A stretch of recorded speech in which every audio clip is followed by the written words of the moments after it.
नमस्कार, जय जोहार। आइए चलते हैं झारखंड शाम की ताज़ा खबरों की ओर। लेकिन उससे पहले दोस्तों, अगर आपने अभी तक इस चैनल को सब्सक्राइब नहीं किया तो कर लें, जिससे कि आपको झारखंड शाम की ताज़ा खबर रोजाना मिलती रहे।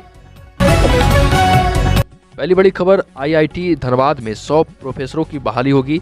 वेतन 1.5 लाख मासिक मिलेगा। आवेदन मांगा गया है। आईआईटी आईएसएम ने एसोसिएट प्रोफेसर और प्रोफेसर के 100 से अधिक पदों पर नियुक्ति के लिए आवेदन मांगा है। आवेदन की अंतिम तिथि 15 दिसंबर तय की गई है। नियुक्ति को लेकर विस्तृत जानकारी संस्थान की वेबसाइट iitism.ac.in को देखा जा सकता है। इससे पहले वर्ष 2020 में भी संस्थान ने नियुक्ति को लेकर आवेदन मांगा था। बहाली को लेकर स्पेशल रिक्रूटमेंट ड्राइव भी चला था। नियुक्ति के लिए शैक्षणिक योग्यता के तौर पर संबंधित डिग्री के ब्रांच में प्रथम श्रेणी से पीएचडी या समकक्ष होना चाहिए। अगली खबर, 2024 तक झारखंड के 59 लाख घरों तक पहुंचेगा पाइपलाइन से पानी। झारखंड के पेयजल एवं स्वच्छता मंत्री मिथिलेश ठाकुर ने कहा कि आने वाले 3 वर्षों में झारखंड के सभी 59,24,000 घरों में सरकारी पाइपलाइन से पानी पहुंचाया जाएगा। राज्य सरकार इस दिशा में तेजी से काम कर रही। एक गांव में पाइपलाइन बिछाने की योजना पर काम चल रहा और हीरक रोड स्थित होटल द रीत में आयोजित कार्यक्रम में भाग लेने पहुंचे पीएचडी मंत्री ने कहा कि पूर्व की भाजपा सरकार सिर्फ योजना शुरू करती थी, लेकिन झामुमो सरकार योजना की पूरी तैयारी भी कर ली है और उसको लागू भी करने की तैयारी है। अगली खबर, दक्षिण पूर्व रेलवे में अप्रेंटिस के 1785 पदों पर निकली वैकेंसी। कैंडिडेट्स 14 दिसंबर 2021 तक कर सकते हैं आवेदन। दक्षिण पूर्व रेलवे ने अप्रेंटिस के विभिन्न पदों पर भर्ती के लिए नोटिफिकेशन जारी किया है। इन पदों के लिए कैंडिडेट्स 15 नवंबर 2021 से आवेदन कर सकते हैं। रजिस्ट्रेशन प्रोसेस 14 दिसंबर 2021 तक जारी रहेगी। अप्रेंटिस के कुल 1785 खाली पदों के लिए आवेदन मांगे गए। पदों की संख्या 1785। आवेदन की आखिरी तारीख 14 दिसंबर 2021 है। अगली खबर, नियुक्ति नियमावली के पेच में फंसी झारखंड में नियुक्ति प्रक्रिया अब जल्द ही शुरू हो जाएगी। विभागीय स्तर पर नियमावली में संशोधन चल रहा। कई विभागों में नियुक्ति नियमावली में संशोधन के बाद कैबिनेट की मंजूरी भी मिल चुकी है।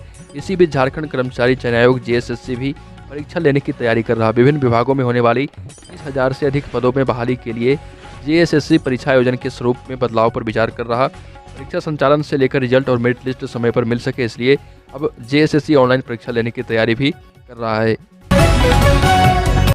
अगली खबर, भारतीय सैन्य अकादमी में 188 एमटीएस और अन्य पदों पर भर्ती। भारतीय सैन्य अकादमी देहरादून ने एमटीएस और अन्य पदों को भरने के लिए एक भर्ती अभियान शुरू किया। उम्मीदवार रोजगार समाचार में विज्ञापन के प्रकाशन की तिथि से 45 दिनों के भीतर पदों के लिए आवेदन कर सकते हैं। इच्छुक और योग्य उम्मीदवार भरे हुए आवेदन पत्र को कॉमडीटी को भेजकर पदों के लिए ऑनलाइन आवेदन कर सकते हैं। भारतीय सैन्य अकादमी देहरादून में भर्ती हो रही है। उम्मीदवारों को ध्यान देना होगा कि आवेदन केवल पंजीकृत पदों के माध्यम से ही स्वीकार किया जाएगा। अगली खबर, झारखंड के कस्तूरबा स्कूल में पहली बार होगी अस्थायी नियुक्तियां। नौकरी पाने के लिए इन शर्तों को मानना जरूरी है। राज्य में हाई स्कूल व +2 विद्यालयों में शिक्षकों की नियुक्ति के लिए नियमावली को विभागीय स्तर पर सहमति मिल गई। शिक्षा मंत्री जगन्नाथ महतो ने 4 शिक्षक नियुक्ति नियमावली को सहमति दी है। इसके साथ ही विभाग ने चारों नियमावली वित्त विधि विभाग कार्मिक विभाग को भेज दी है। विभाग द्वारा प्राथमिक से लेकर +2 विद्यालय शिक्षक तक की नियुक्ति नियमावली में बदलाव किया जा रहा है।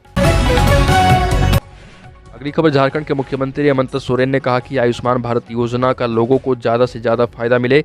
इस उद्देश्य से अनेक नए निजी अस्पतालों का इस योजना में इम्प्लीमेंट किया जाएगा। झारखंड के मुख्यमंत्री हेमंत सोरेन आयुष्मान योजना का लोगों से ज़्यादा फायदा मिले, इस उद्देश्य से अनेक नए निजी अस्पतालों का इस योजना में इम्प्लीमेंट किया जाएगा, ऐसा आदेश दिया है ताकि मरीजों को अपने ही राज्य में अत्याधुनिक चिकित्सा सुविधाएं मिल सके।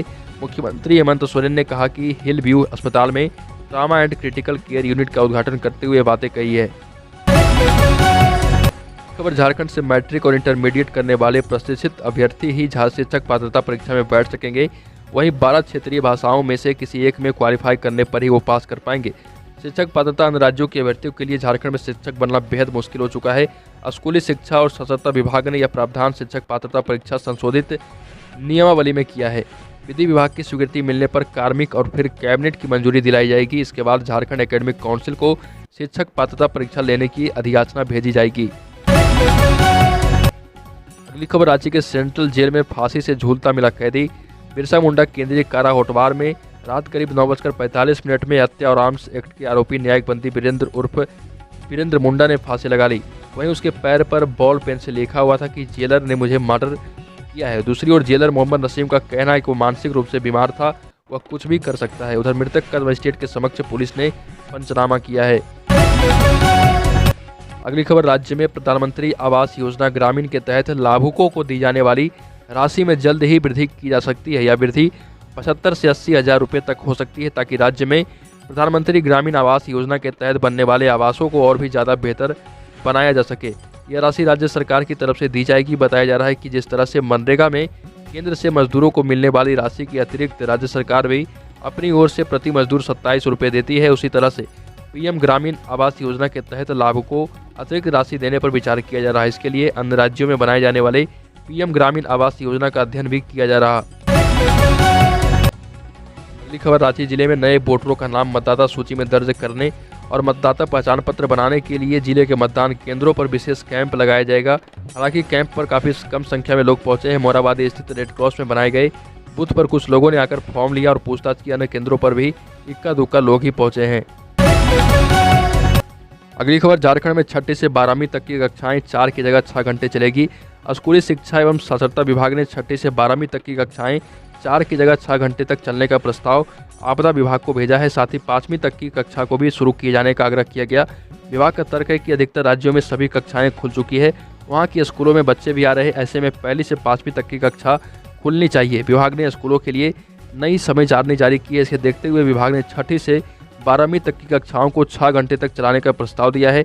इस प्रस्ताव पर सहमति मिली तो नए रूटीन को फिर से लागू किया जाएगा। अगली खबर, चाईबासा के 30 गांवों में आदिवासी महिलाओं की नशाबंदी शराब बेचते बनाते पकड़े गए तो वसूलती है 5,000। पश्चिमी सिंहभूम जिले के झारखंड ओडिशा के सरहदी इलाके में शराब बनाते बेचते या पीते हुए पकड़े गए तो खैर नहीं, बनाने या बेचने वालों को 5,000 रुपये और पीते पकड़े जाने पर 1,000 जुर्माना देना होगा। नशा के खिलाफ यह अभियान स्थानीय गोंड भूइयां समाज की आदिवासी महिलाएं चला रही है। वसूली गई राशि नशा मुक्ति अभियान पर खर्च की जाती है। अब तक 300 से ज़्यादा लोगों की नशा मुक्ति की शपथ दिलाई गई है। 2 राज्यों की सीमा पर बसे 60 से अधिक आदिवासी बहुल गांवों में यह अभियान चलाया जा रहा। अगली खबर, हिंदी व दक्षिण भारतीय फिल्मों में अपनी प्रतिभा कर परचम लहराने वाले चर्चित फिल्म डायरेक्टर, अभिनेता एवं डांसर प्रभुदेवा रविवार को झारखंड के देवघर पहुंचे। बताया गया कि यहाँ किसी पारिवारिक विवाह समारोह में शामिल होने आए थे। इस दौरान उन्होंने देवघर के बाबा बैद्यनाथ मंदिर में मत्था टेका। परिवार के दूसरे सदस्यों के साथ बाबा भोलेनाथ की पूजा अर्चना की और वह एक निजी होटल में ठहरे हुए थे। अगली खबर, झारखंड के पलामू थाना क्षेत्र परिसर में शाम करीब 4 बजे जोरदार धमाका हुआ। घटना में एक सिपाही समेत कुल 5 लोग घायल हैं। धमाका इतना जोरदार रहा कि थाना भवन का छज्जा टूटकर गिर गया। धमाके की आवाज़ सुनकर आसपास के लोग मौके पर पहुंचे हैं। घायलों को अस्पताल भेजा गया। घटना की जानकारी पलामू एसपी चंदन कुमार सिन्हा ने दी है। घटना में घायल होने वाले सिपाही में सुबोध कुमार, चौकीदार नंदू मांझी, चौकीदार फेकर मांझी भी शामिल है। अगली खबर, स्वच्छता सर्वेक्षण 2021 में रांची का काफ़ी खराब प्रदर्शन देखा गया। रांची की रैंकिंग पिछले वर्ष के मुकाबले 8 अंक नीचे गिरा है। पिछले वर्ष 10 लाख से अधिक आबादी वाले शहरों की सूची में रांची 30वें नंबर पर था, लेकिन इस बार 38वें नंबर पर पहुंच गया है। सर्वेक्षण के परिणाम से साफ हो गया है कि नगर निगम के अधिकारियों और सफाई का ठेका लेने वाली कंपनी सीडीसी ने बस कागजी सफाई का प्लान बनाया। धरातल पर काम नहीं होने से रांची की रैंकिंग खराब हो गई। अगली खबर, सेंट्रल बैंक ऑफ इंडिया ने 155 पदों पर निकाली भर्ती। कैंडिडेट्स के लिए 17 दिसंबर 2021 से आवेदन की आखिरी तारीख। Central bank of India CBI ने आयकर अधिकारी, आईटी सुरक्षा विश्लेषक, सुरक्षा अधिकारी, क्रेडिट अधिकारी, अर्थशास्त्री सहित स्पेशलिस्ट ऑफिसर के विभिन्न पदों के लिए नोटिफिकेशन जारी किया है। इन पदों के लिए 23 नवंबर 2021 से ऑनलाइन मोड में रजिस्ट्रेशन प्रोसेस शुरू होगी और 17 दिसंबर 2021 तक चलेगी।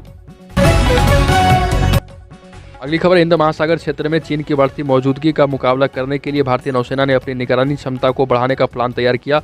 इस प्लान के तहत नौसेना अगले कुछ सालों में मानव रहित एरियल ड्रोन और अंडर वाटर सर्विलांस प्लेटफॉर्म्स की संख्या में बढ़ोतरी करेगी। इस मामले से जुड़े लोगों के हवाले से न्यूज एजेंसी पीटीआई ने जानकारी दी है। पीटीआई ने अपनी रिपोर्ट में कहा कि मानव रहित प्लेटफॉर्म संबंधी रोड मैप के तहत यह खरीद की जाएगी। पिछले महीने शीर्ष नेवल कमांडर्स की एक कॉन्फ्रेंस में इसे फाइनल किया गया था। कॉन्फ्रेंस में नए जमाने के प्लेटफॉर्म्स की खरीद की आवश्यकता पर चर्चा की गई थी। खबर, बारिश खत्म होते ही झारखंड में बढ़ा कोयले का उत्पादन। 18 से 20% तक हुई बढ़ोतरी। बरसात समाप्त होने के बाद कोयला उत्पादन बढ़ने लगा है। इसका असर देश के पावर प्लांटों में भी दिखने लगा। पावर प्लांटों में कोयला आपूर्ति सामान्य होने लगी है। अक्टूबर माह में कोयला कंपनियों ने करीब 49 मिलियन टन कोयले का उत्पादन किया। यह पिछले साल की तुलना में करीब 3 मिलियन टन और करीब 6% अधिक है।